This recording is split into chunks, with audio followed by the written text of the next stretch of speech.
Yes, a lot of activity. The story unfolding as we speak. Moments ago, we saw numerous police vehicles, squad cars driving on this highway behind us, sirens blaring, lights flashing, and then Metro Nashville PD tweeted out, quote, "Breaking, murder suspect Travis Reinking is in custody, arrested moments ago." Authorities had been searching the Antioch community, this small suburb about a 30 to 40-minute drive outside of Nashville.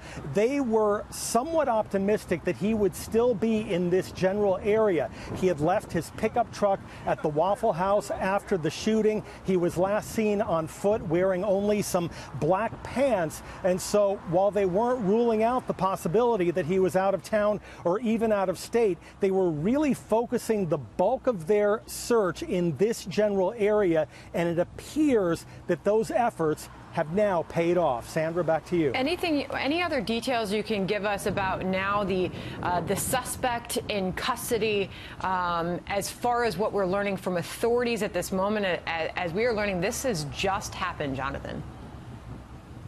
Yeah, just happening even as we speak. We don't know the circumstances of his arrest. We know that earlier today, midday, there was a false alarm, unconfirmed reports of some shooting out by a church that was actually the scene of an unrelated mass shooting back in the fall. Squad cars raced out there. They determined that the noises were most likely coming either from hunters or a nearby shooting range. But now Nashville Metro Police confirming that they have the real deal. They have the suspect back in custody.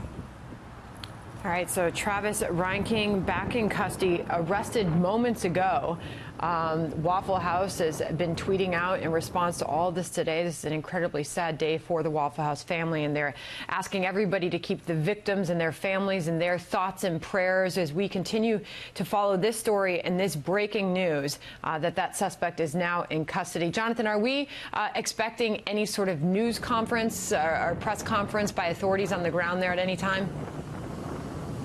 Yeah, we do. They haven't officially announced it yet. In fact, ironically, they had just wrapped up a news conference before we saw all of these police cars racing out to the scene behind us to announce that they had had no credible sightings since 8:30 Sunday morning. But I'm sure that we will be hearing from authorities in the very near future and that a news conference will be announced shortly.